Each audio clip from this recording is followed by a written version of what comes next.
வணக்கம். இது வேலிமலை அடிவாரத்தில் இருக்கக்கூடிய ஏரி.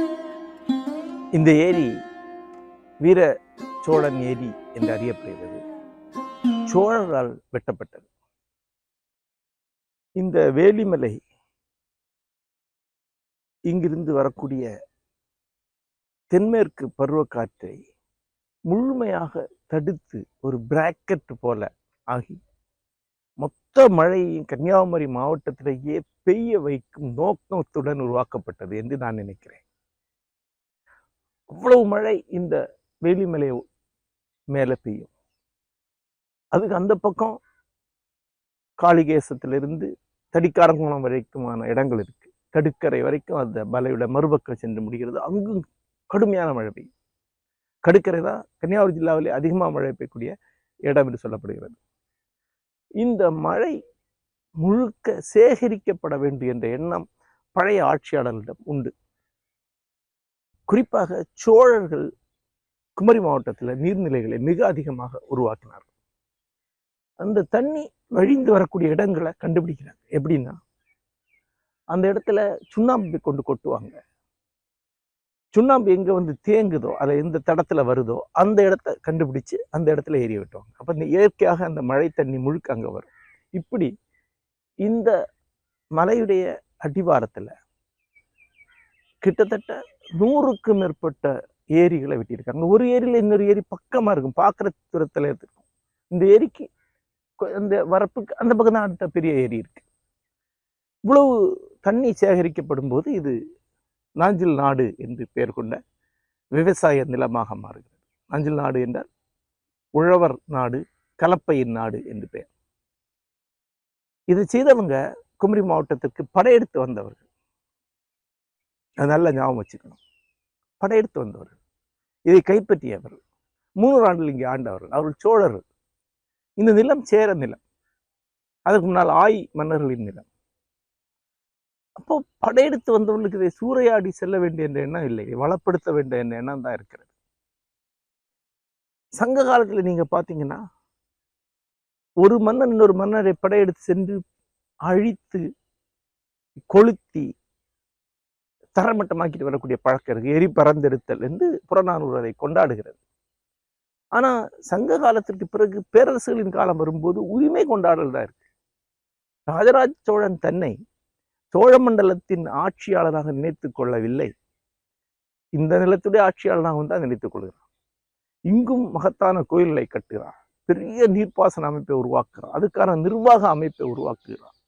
அதனால அவனுக்கு லாபம் இருக்கு. அவனுக்கு மிகப்பெரிய அளவில் அவனுக்கு வரி வசூல் இருக்கு. ஆனா சோழர்களை புரிந்து கொள்வதற்கு இதெல்லாம் ரொம்ப முக்கியமானது. சோழர்கள் படையெடுப்பாளர்கள், ஆக்கிரமிப்பாளர்கள் என்றெல்லாம் சொல்லலாம். ஆனா அது உண்மை அல்ல. அவர்கள் படையெடுப்பாளர்கள், ஆனால் ஆக்கிரமிப்பாளர்கள் அல்ல. இதுதான் வரலாற்றை புரிந்து கொள்வதற்கான சரியான வழி என்று பெயர். வரலாற்றை இப்படிதான் புரிஞ்சுக்கணும். இன்றைக்கு இருக்கக்கூடிய சின்ன சின்ன சச்சரவுகளை கொண்டு வரலாற்றை புரிந்து கொள்ள முடியாது.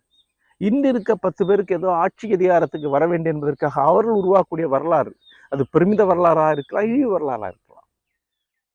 நாம் பகைவர் என்று அவங்க உருவாக்கக்கூடிய இருமையாய், இது எல்லாமே வரலாற்றோடு சம்பந்தப்பட்டது கிடையாது.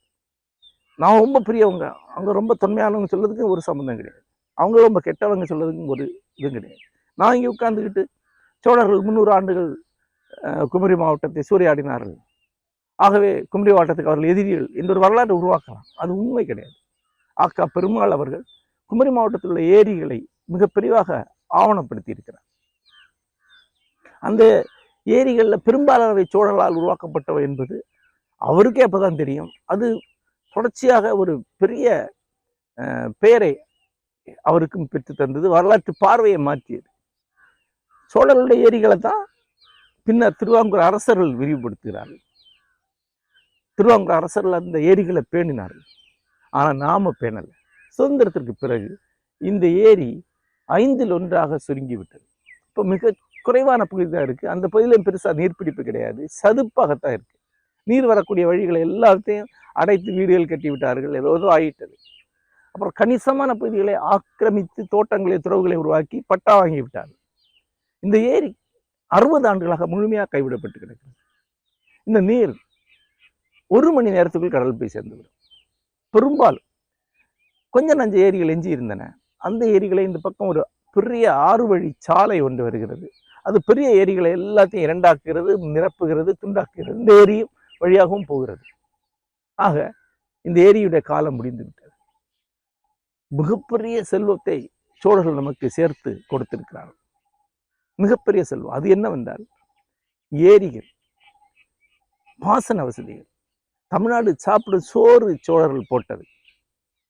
சோழர்கள் இல்லை என்றால் தமிழ்நாட்டில் இந்த பண்பாட்டு வளர்ச்சி வந்திருக்காது. ஏன்னா அதற்கு காரணமா இருக்கக்கூடிய அடிப்படை பொருளாதார வளர்ச்சி, விவசாய வளர்ச்சி அவருடைய ஏரிகளாலும் பாசன வசதிகளால் வந்ததுதான்.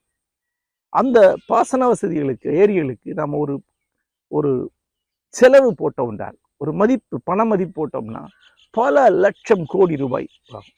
இந்த ஏரியை தூர்வாடுறதுக்கு இன்னைக்கு 10 கோடி 15 கோடி ரூபாய் செலவு போடுவாங்க. அப்படின்னா இதை வெட்டுறதுக்கு எவ்வளவு கோடி ரூபாய் ஆயிருக்குன்னு யோசிச்சு பாருங்க. அப்படி வீராணம் மாதிரியான ஒரு ஏரி, அவ்வளவு பிரம்மாண்டமான ஏரி. அந்த ஏரியை மனிதர்கள் வெட்டி இருக்கிறாங்க. சோழர் ஆட்சி காலத்துல மனிதர்களால் வெட்டப்பட்ட ஏரிகள் அவ்வளவு இருக்கு. ஒவ்வொன்றுக்கும் இன்னைக்கு கணக்குல போட்டீங்கன்னா பல லட்சம் கோடி, தமிழ்நாட்டுடைய கஜானா விட அதிகம். அப்போ அவ்வளவு பெரிய செல்வத்தை நமக்கு சேர்த்து கொடுத்திருக்கக்கூடிய முன்னோர்களான சோழர்களை பற்றி நாம என்ன நினைக்கிறோம்? சோழர்களை அவமதிக்கிறோம். நம்ம பெரிய முற்போக்கு ஆணிகள் என்று நம்பிக்கொண்டு சோழர்கள் பிற்போக்குவாதிகள். சாதியை வளர்த்தாங்க, சோழர்கள் சம்ஸ்கிருதத்தை வளர்த்தாங்க. சோழ காலத்தில் பிராமணர்கள் தான் செல்வாக்கோடு இருந்தாங்க. இங்கெல்லாம் சொல்லி ஒரு காழ்ப்பை கிரியேட் பண்ணிக்கணும். வரலாறு தெரியாது, ஆனால் வரலாற்றுலேருந்து காழ்ப்பை மட்டும் நம்ம எடுத்துக்குவோம். ஏன்னா நமக்கு காழ்ப்பு ஒரு சக்தியை கொடுக்கிறது. நம்ம ஒரு பெரிய ஆளுங்கிற ஒரு பொய் நம்பிக்கையை காழ்ப்பு கொடுக்கிறது. எவன் ஒருவன் கட்டுங்காழ்ப்போட சமூக வலைத்தளங்கள் எல்லாம் பேசிட்டு இருக்கானோ அவன் ஏதோ விவரம் தெரிஞ்ச ஆளு, கடுமையான கோபத்தில் இருக்கான் அப்படின்னு நம்ம நம்ப ஆரம்பிக்கும். இது ஒரு பாவனையாகவே பாதி பேர் போடுறாங்க. இந்த கீழ்மையிலிருந்து இளைஞர்களாவது வெளிவர வேண்டும். அவ்வளவு பெரிய செல்வத்தை நமக்கு தேடித்தந்த சோழர்கள், அவர்கள் காலத்துக்கு கட்டுப்பட்டவர்கள். அவர் காலத்துல சோழர் அரசு எப்படி இயங்கோ அப்படிதான் இயங்கியிருக்கு. உலகத்துல எல்லா நாடுகள்லையும் அரசியல் அப்படிதான் இயங்கியிருக்கு. உலகத்துல எல்லா நாடுகள்லையும் அரசர்கள் தங்கள் மக்களை பல படிகளாக பிரித்து ஒருவருக்கு ஒருவராக அடுக்கி ஒரு ஹைரார்க்கியை உருவாக்கி தான் ஆண்டிருப்பாங்க. அப்படி பார்த்தா சோழர் காலத்தில் இருக்கக்கூடிய ஹைரார்க்கி, அடுக்கு அதிகாரம் தான் இருக்கல ஜனநாயகபூர்வமானது உலகத்திலேயே. மற்ற நாடுகள்ல எல்லாம் பிரபுக்கள், அந்த டியூக்ஸ், அடிமைகள், அப்படிதான் அந்த படிநிலை இருந்தது. அடிமைகள் பிறப்பு அடிமைகள் தான், சாதியை விட கீழே தான், பிறப்பாலே அடிமைகள் தான். அவங்க ஒருபோதும் அவங்களுக்கு விடுதலை கிடையாது. அவங்க ஒரு ஏரியா விட்டு இன்னொரு ஏரியாவுக்கே போறதுக்கு டியூக்குடைய அனுமதி வேண்டும். அது தடை செய்யப்பட்டிருந்தது. உலகத்திலிருந்து அந்த நிலப்பிரபுத்துவத்தோடு ஒப்பிட்டா சோழகால நிலப்பிரபுத்துவம் பல மடங்கு முற்போக்கானது. ஏன்னா அங்க தலைவனை தேர்ந்தெடுக்கும் உரிமை அந்தந்த ஜாதிகளுக்கு அது இருந்தது. அந்தந்த ஜாதிகளுக்கு அதுக்கான ஒரு நீதி இருந்தது. ஆனா ஜாதி முறை இருந்தது. ஜாதி முறை தான் இங்க இருக்கக்கூடிய நிலப்பிரபுத்துவ முறை. அது நிலப்பிரபுத்துவ காலம் அப்படிதான் இருக்கும். அப்புறம் அந்த காலத்துல வெள்ளாளர்கள் அளவுக்கெல்லாம் பிராமணர்கள் வலுவோடு இல்லை. சோழர் காலம் என்பது வெள்ளாளர்களின் பொற்காலம். இன்னைக்கு இருக்கிற வெள்ளாளர்களுடைய அதிகாரம், நிலம் எல்லாமே சோழர்களால் உருவாக்கப்பட்டது. ஏன்னா வேளாளர்கள் நிலம் விவசாயம் செய்யக்கூடியவங்க. சோழர் காலம் வேளாண்மையின் காலம். நிதிகள் அதிகமாக பிராமணர்களுக்கு அளிக்கப்பட்டன. அவை ஆவணப்படுத்தப்பட்டிருக்கின்றன. ஏன்னா பிராமணர்கள் கொடுத்தது கொடை. அவங்க கொடை ஆவணப்படுத்தப்பட்டிருக்கு. ஆவணப்படுத்தப்பட்டிருக்கிறதுனாலேயே அது பிராமணர்களுடைய சொத்து என்ற அர்த்தம் கிடையாது. அப்புறம் கல்வெட்டுகளை படிக்கிறவர்களுடைய பைத்தியாரத்தனங்கள். பல பேருக்கு பொன்னியின் செல்வன் வந்தபோது தெரியும்.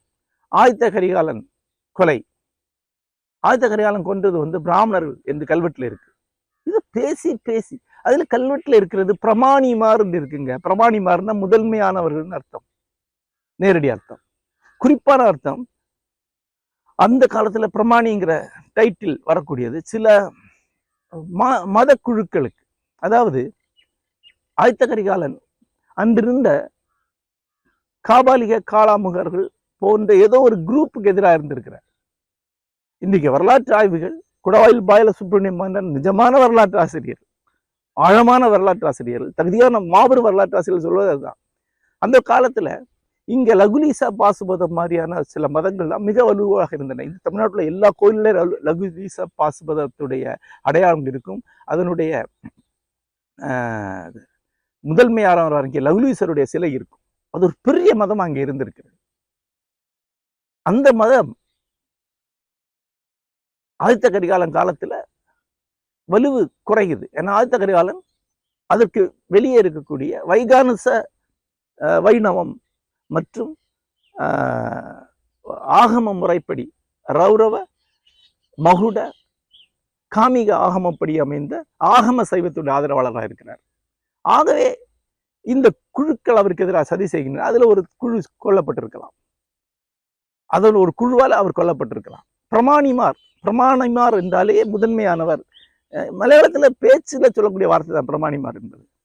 அந்த பிரமாணி ஒருத்தரால் கொல்லப்பட்டார். அவர் மத குழுவா இருக்கிறனால தான் அவங்க ஒட்டுமொத்தம் அவங்க மேல எந்த அரசியல் நடவடிக்கை எடுக்க முடியாது. ஆனா நாடு கடத்த தான் முடியும். அதுதான் ராஜராஜ சோழன் தாம் பதவிக்கு வரும்போது செய்கிறார்.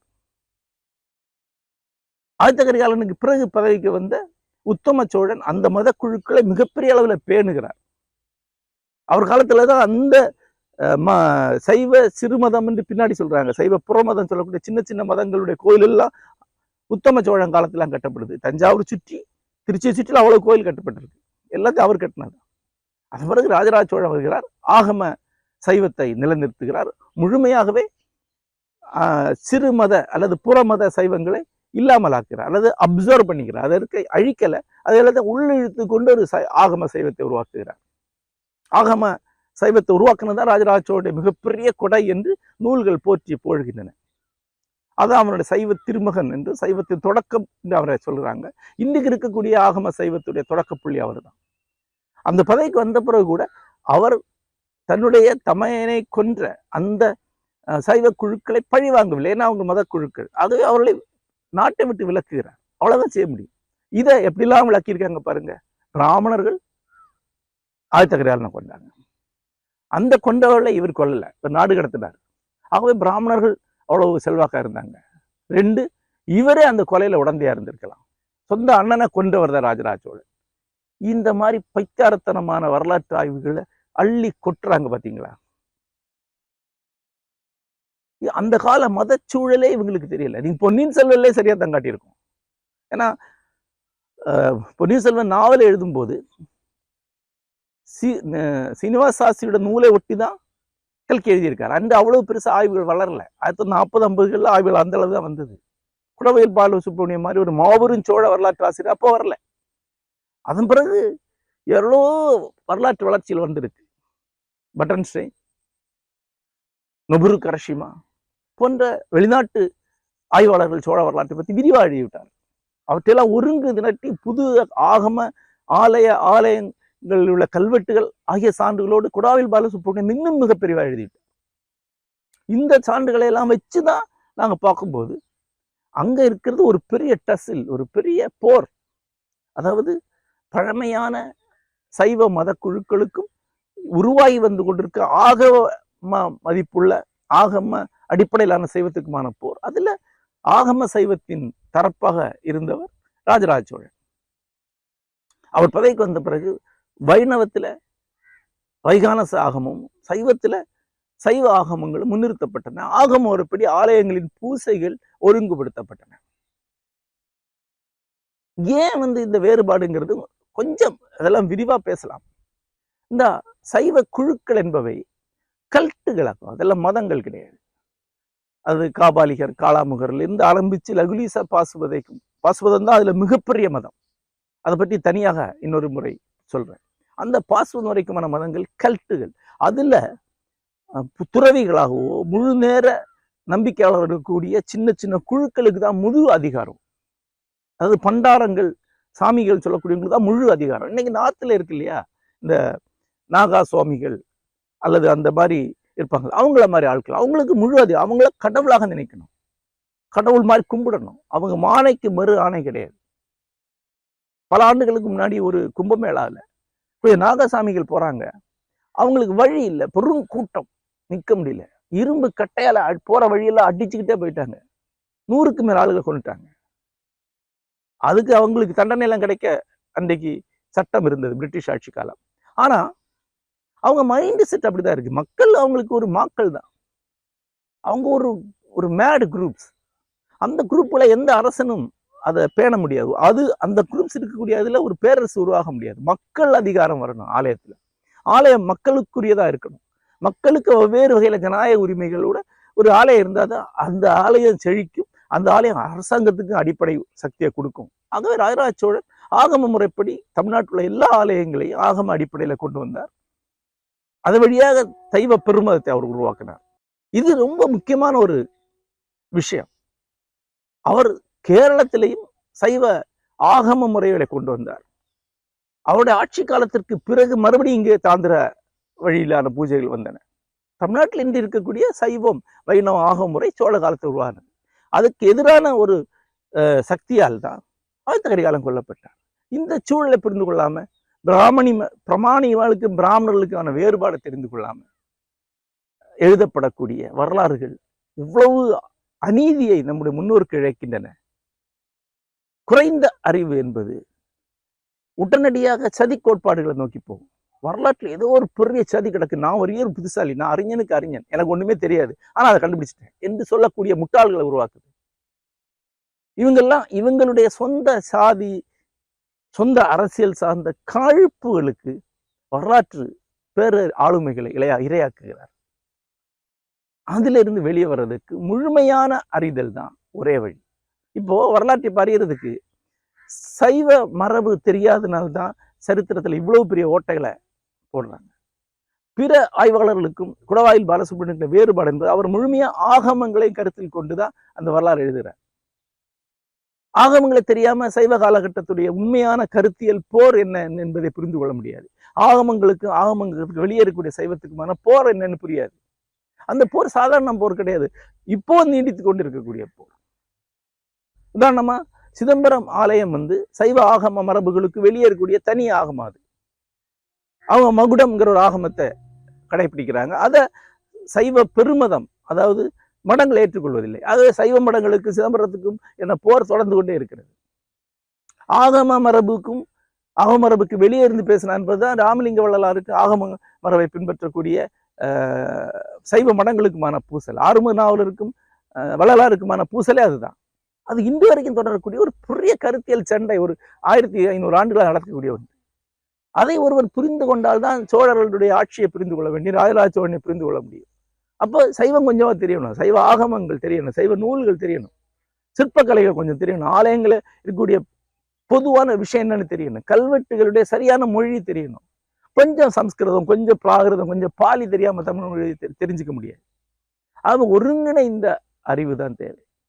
இந்த பீஸ்மீல் நாலேஜ் எல்லாமே அறிவு குறைவாக நம்மை ஆக்கிவிடும். பீஸ்மீல் நாலேஜ், துண்டுபடுத்தப்பட்ட ஞானம் என்பது ஞானம் அல்ல, அஞ்ஞானம் தான். ஆகவேதான் ஒருங்கிணைந்த அறிவு என்பதை முன்வைக்கிறோம். எல்லா அறிஞர்களையும் பேச வைக்கிறோம். குடவாயில் பாலசுப்ரமணியம் பேசணும், கூடவே ஜெயக்குமார் அவர்களுடைய சிற்பசாஸ்திரம் கல்வி தேவை நமக்கு, கூடவே சற்று சம்மந்தம் இல்லாமல் மேலே நாட்டு கலை மரபை கற்றுவிக்கூடிய ஏவி மணிகண்டனுடைய வகுப்புகள் நமக்கு தேவை. இது எல்லாம் சேர்ந்து நமக்கு வரக்கூடிய புரிதல் தான் முழுமையான புரிதலா இருக்கும், சரியான புரிதலா இருக்கும். அந்த புரிதலை உருவாக்குவதற்காகத்தான் இந்த ஒருங்கிணைந்த கல்வி, யூனிஃபைடு விஸ்டம் என்ற ஒன்றை நாங்கள் உருவாக்கி கொண்டிருக்கிறோம். நன்றி.